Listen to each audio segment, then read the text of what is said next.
Good afternoon. Today I will be discussing what is, in my opinion, the most effective form of punishment. The use of prisons stands to be the most common form of punishment, with around 87,900 people incarcerated currently in the UK. But does this necessarily mean that it is the most effective? I will be discussing suggestions of the purpose of imprisonment and its limitations, as well as alternative policies and programmes that may be more effective, including restorative justice, community penalties and fines. Firstly, in order to answer this question, we must consider what effective punishment means. The most obvious idea that comes to mind is punishing the offender for what they have done. This retributive philosophy of punishment uses the biblical idea of an eye for an eye and a tooth for a tooth. This means that the severity of the punishment should be proportional to the effects of the crime committed. So, in this case, effective punishment requires the offender to receive their just deserts. It focuses on what has been done rather than preventing future crime from occurring. The concept of deterrence can determine whether a punishment is effective, as it can be regulated through statistics of future crimes. In Emile Durkheim's 1893 work, The Division of Labour in Society, he argues that punishment is functional for society, that punishing a crime reinforces shared moral understandings of right and wrong, an idea that he called collective consciousness. This also links to rational choice theory, which suggests that people make the rational choice whether to commit crime, as people have free will. They weigh up the benefit versus the risk of their actions, and therefore how much a deterrence, a form of punishment, is influences whether people choose to commit the crime or not and whether it is worth it. However, this has been criticised for its lack of realism in the assumption that people always weigh up the risks when committing crime, because people often act emotionally or impulsively, not considering the outcome, and in these cases, deterrence is of little relevance. For example, if you randomly just attack someone, that you're probably not going to be thinking about the consequences. So the deterrence of prison or the deterrence of, for example, community penalties or fines isn't going to be going through your head and isn't going to be relevant when you're deciding whether to commit the crime. A third idea regards rehabilitation of the offender, for example, through providing educational provision and support upon release in an attempt to eliminate the chance of reoffending. And finally, effective punishment could simply mean the incapacitation of offenders that protect society from these individuals. However, this doesn't prevent future crime from occurring. Firstly, I will look at prisons. It is important to look at historical ideas of the purpose of prisons in order to evaluate its effectiveness today. In his 1975 book, Discipline and Punish, Michel Foucault presented prisons as an effective means of self-control, arguing that through forced physical work, people learn discipline. In the 20th century, the purpose of prisons was related to the labour market at the time, argued by Malossi and Pavarini as an institution ancillary to the factory.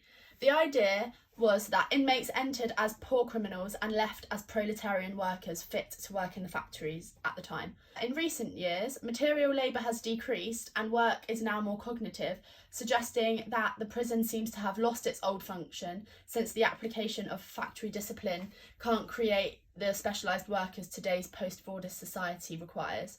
Despite this, current educational provision in prisons do provide opportunity for inmates to leave prison more ready for working life than when they entered, just not in the general mass ways that they would have before.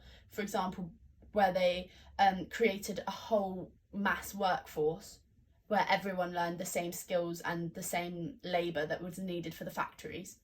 HM Prison Service, responsible for the management of prison and probation services, state that we keep those sentenced to prison in custody, helping them lead law-abiding and useful lives, both while they are in prison and after they are released.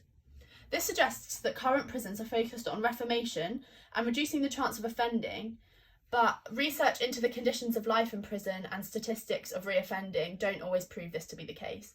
In 1958, Sykes argued that the main pains of imprisonment were the deprivation of liberty, goods and services, security, autonomy and heterosexual relationships. Since then, prisons have changed with the introduction of visitors' centres, gyms, luxuries such as having TVs, which raises the question of whether the pains of imprisonment are still relevant. In response to this, I will firstly draw attention to the issue of overcrowding. As seen in this table produced by the CEO of the Howard League for Penal Reform in 2015, The number of residents that are in prisons is often much more than the prison was designed to hold. In Leeds prison, it is designed to hold 669 inmates and it actually holds 1,189. And Wandsworth, it is designed to hold 943 inmates and it actually holds 1,593, which all of these, Leeds, Swansea, Wandsworth, Kennet, Exeter, Preston, they all hold way more prisoners than they were designed to, leading to issues of overcrowding. This can lead to issues like the worsening of sanitation and healthcare, as well as an increased risk of stress and violence. Another major issue in prisons is the amount of time that prisoners are kept in their cells. In a report by the HM Inspectorate of Prisons, they found that overall 20% of inmates were out of their cells for less than 2 hours a day, as opposed to the 10 hours a day required. This especially leads to mental health issues and is one factor contributing to the growing rates of self-harm and suicide in prisons. Research by the Prison Reform Trust shows that self-inflicted deaths are 6.2 times more likely in prison than in the general population, and that nearly 1 in 5 of those diagnosed with a mental health problem didn't receive the care they needed from a mental health professional while in prison. In these very sad circumstances, prisons are not effective at all, as there is no chance for rehabilitation. Therefore, I would conclude that the pains of imprisonment are very much still relevant today and negatively contribute to the reformation of those incarcerated. One way of assessing how effective prisons are is by looking at statistics of reoffending after release. This indicates whether those incarcerated were changed and reformed during their time in prison. From October to December 2017, juvenile offenders had a proven reoffending rate of 37.3%, and adults released from custodial sentences of less than 12 months had a proven reoffending rate of 61%. These figures would suggest that prison is ineffective at providing reform. However, this higher statistic for those with short-term sentences may be due to inmates not having spent enough time in prison to receive enough rehabilitation, if any at all. HMP Wandsworth has been criticised for leaving inmates in their cells with little opportunity for education, support or exercise, and has a 56.3% reoffending rate. Whereas in 2011, Peterborough Prison launched a rehabilitation programme assisting with housing costs, education and finding a job on release, and because of this, by 2014 they had brought about an 11% reduction in reoffending, which obviously shows that the introduction of rehabilitation provision makes prisons more effective, as it produces citizens that go back into society less likely to offend in the future.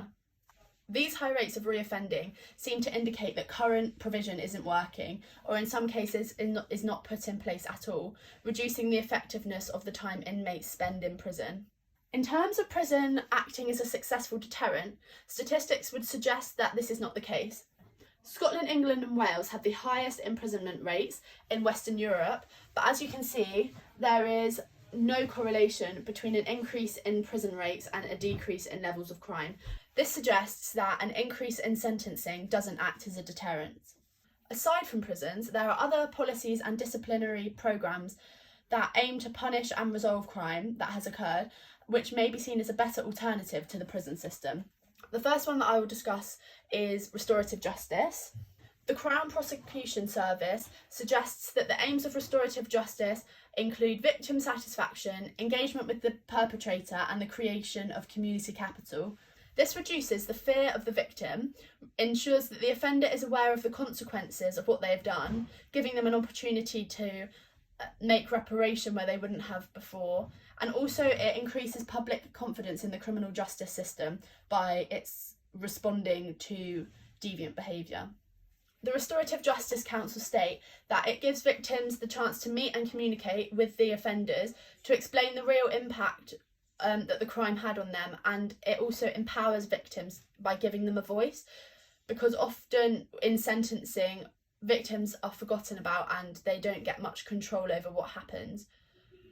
Restorative justice can be used as an alternative to other forms of punishment or as part of a prison sentence, and it can take different forms, including victim offender mediation and conferencing, which is not only used in the criminal justice system, but also institutions such as schools and care homes.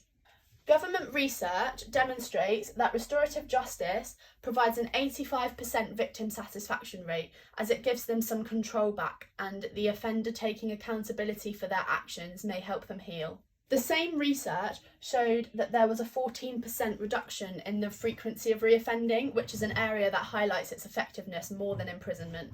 Braithwaite's theory of reintegrative shaming links to restorative justice, as it makes juveniles in particular feel ashamed of what they've done in order to break down techniques of denial and justification, but without creating further barriers to participation in a law-abiding way of life. Despite its proven rates of lowering reoffending and giving victim satisfaction, restorative justice is criticised for being too soft, which would not act as a deterrent for people considering crime, and it may be viewed as inappropriate justice for what has been done. For example, restorative justice may be particularly effective concerning hate crimes, where there needs to be a change in attitude, because this would impact discriminative behaviour. Whereas for more serious crimes such as murder or terrorism, the offender would probably have little regard for the victims of their crimes, so restorative justice wouldn't change their attitude. And it would also be argued that restorative justice alone is nowhere near sufficient as punishment for what has been done. There is also the obvious limitation that it doesn't apply to first-time offenders, meaning that restorative justice has no impact on the prevention of crime, whereas the deterrence of prison may do. Another alternative to prison is the use of community penalties and fines. Not all offences require a custodial sentence, and both community penalties and fines are much less costly than prison sentences, which can cost over £40,000 per prisoner per year. Community sentences can be given for crimes such as benefit fraud or assault, and for first-time offenders or those with mental health issues. Fines can be given for a range of crimes, from low-level traffic offences to low-level drug use. The same theory regarding deterrence can be applied to the use of fines and community sentences, for if the fine wouldn't be a major loss to the offender, for example, a small traffic fine, if paying that isn't a big deal to the offender, then it's not going to outweigh the benefits of committing the crime. I think that fines and community sentences are good solutions to low-level crime so that prisons do not become even more overwhelmed, but I don't think that they are enough punishment for more serious crimes unless they're combined with other forms of sanction. To conclude, I would say that prison is not the most effective form of punishment for what it's designed to do. However, that the alternatives, for example, restorative justice and community penalties and fines, on their own are not enough. If places are overcrowded, that's going to mean that the funding is stretched, it's going to impact the staff they can hire, it's going to impact the services they can run, for example, rehabilitation, and it's going to affect the facilities, it's going to worsen facilities, which can lead to people's mental health deteriorating. And also, if people's mental health are deteriorating, or if they're feeling frustrated and like they are being treated unfairly, that might lead to reoffending once released. So prison's limitations of the lack of rehabilitation services and the high reoffending rate would suggest that prison is not effective. But then if you took the same situations in the same sentences that are given for prisons and applied them to, for example, restorative justice or issuing fines or community service, I think that reoffending rates would be higher. I would say that prisons are the most effective form of punishment, because for everyday people, for people that do not regularly commit crime, going to prison is a deterrent, and it is more of a deterrent to criminals to have your freedom taken away than it is to pay a fine or to have to see the victim. I think for prisons to be more effective, they should incorporate factors of restorative justice, community penalties, fines, other forms of punishment into the sentences, so that they are receiving the punishment that they deserve, and that to society something is being done about the misjustice that has happened, but also increasing their likelihood of being rehabilitated and reformed by meeting the victims. Of course, if there's 87,000 prisoners, it's unlikely that all of them are going to be able to meet their victims, and there may not be victims for every crime that has occurred. But where possible, I think that incorporating factors of restorative justice into prison sentences would lead to the most effective form of punishment.